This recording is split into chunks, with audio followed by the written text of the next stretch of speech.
Bonjour, on se retrouve pour un nouveau point de situation, 30 mai 2023. Alors tout d'abord quelques informations générales. Les troupes russes ont de nouveau lancé une série de frappes massives sur le territoire ukrainien, avec des drones Guéran et des missiles de croisière.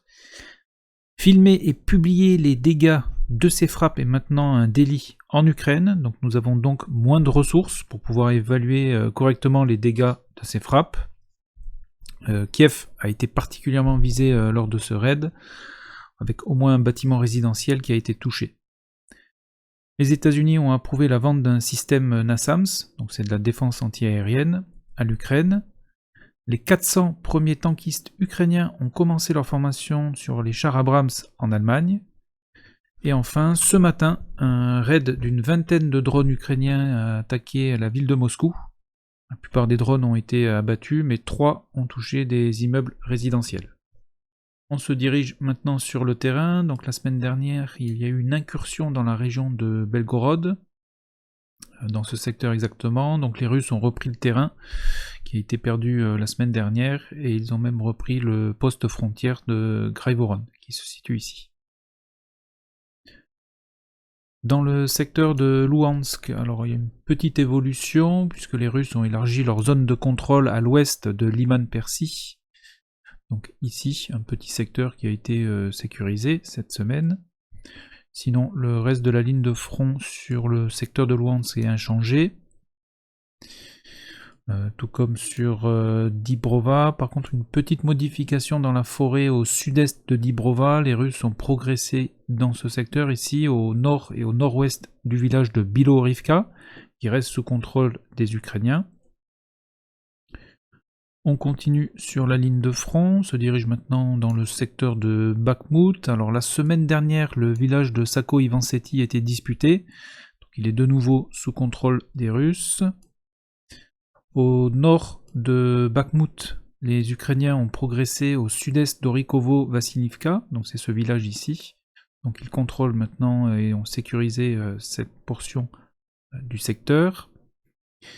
Les Russes ont repris des hauteurs au nord de Bakhmut, ici exactement, avec donc des combats rapprochés et qui ont tourné en faveur des Russes, ici. Ensuite, sur Bakhmut, la carte est inchangée. Il y a des combats sur le village de Kromovie, ici. Maintenant, sur la partie sud de Bakhmut, les Ukrainiens ont repris encore un petit peu de terrain ici en direction de Klishivka, ici exactement. Et ils ont également sécurisé le secteur à l'ouest du canal. On continue sur la ligne de front, on va aller jusque dans la région de Donetsk. Donc Donetsk qui est ici, Avdiivka qui est ici. Le barrage de Karlovka a été détruit, donc vraisemblablement par un missile russe. Donc c'est celui-ci, donc c'est un barrage, un pont également. C'est un axe d'approvisionnement de l'armée ukrainienne. Donc ce barrage a été détruit. Comme vous pouvez le voir, c'est donc un axe qui se dirige vers Pervomaïskie, où les combats continuent, tout comme dans les secteurs de Vodianie et de Svernie, ici. On observe que la 53e brigade mécanisée ukrainienne est toujours présente et participe au combat. Sur Avdiivka même, donc la semaine dernière, les Ukrainiens avaient reçu des renforts. Pas de modification sur la carte. Par contre, il y a des combats au nord de Avdiivka, puisque la 129e brigade ukrainienne, qui est partie donc de Novo-Kalinovie ici, et qui a lancé une attaque en direction du sud-est, et l'attaque a été repoussée. On continue, pas de changement sur Marinka. Ici, les zones contrôlées restent inchangées, tout comme sur Vuhledar. Et dans le secteur de Zaporizhia, ici, duel d'artillerie, mais pas de mouvement au sol. Alors des bombardements ont eu lieu toujours sur Berdiansk et également sur Mariupol. Donc ce sont les Storm Shadow qui ont frappé plusieurs cibles dans ces deux villes. Et dans la région de Kherson, qui est un peu plus calme qu'à l'accoutumée, les duels d'artillerie continuent, mais moins de tentatives de franchissement des groupes de reconnaissance ukrainiens cette dernière semaine. Et sur Odessa, les infrastructures portuaires ont été touchées par un drone kamikaze. Ensuite, on va se diriger dans la région de Khmelnytsky, donc qui est dans le centre du pays.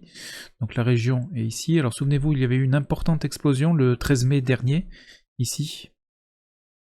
Alors dans cette même région, et plus précisément sur l'aérodrome de Staro-Konstantinov, ici exactement. Donc cet aérodrome a été bombardé par des missiles de croisière russes, et selon les autorités locales, 5 avions ont été endommagés, sans plus de précision. Mais ce qui est important, c'est que c'est d'ici que décollent notamment les Sukhoi 24 ukrainiens équipés de Storm Shadow. Ici, ce sont des images satellites de 2017, mais on peut voir effectivement des Sukhoi 24 ici. Donc cet aérodrome a été ciblé et touché par les bombardements russes. Et enfin, on va terminer avec la mer Noire, puisque ici un navire russe, le Ivan Kurs, a été attaqué par 3 drones navals au large du détroit de Bosphore. Donc le détroit du Bosphore, c'est ici. Donc à peu près dans ce secteur, ici. Donc 3 drones de surface ont attaqué ce navire russe. Un de ces drones de surface s'est approché très près du navire. Il a presque touché, on le voit sur la vidéo. Alors ici, nous faisons encore face à des informations contradictoires, puisqu'il y a une vidéo où la qualité n'est pas bonne, mais on voit le navire qui a été touché par une explosion. Et en même temps, d'autres photos et des vidéos du navire ont été publiées lorsqu'il regagne le port de Sébastopol. Donc voilà, donc avec ces informations contradictoires, il va falloir attendre un petit peu plus pour avoir des informations complémentaires et confirmées, s'il y a bien eu des dégâts ou pas.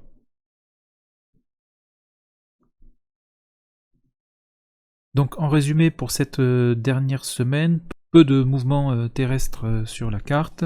Un important raid de drones et de missiles russes s'est abattu en Ukraine, et plus particulièrement sur la ville de Kiev. Une attaque également de drones, à peu près une vingtaine, a également attaqué la ville de Moscou. Les Storm Shadow continuent d'être utilisés régulièrement par les Ukrainiens, et un navire russe a été attaqué par des drones de surface en mer Noire. Nous restons donc dans l'attente de confirmation sur d'éventuels dégâts sur ce navire. Voilà. Je vous laisse maintenant avec une comparaison avec la ligne de front du mois dernier. Je vous souhaite une excellente journée, portez-vous bien, encore merci et à bientôt.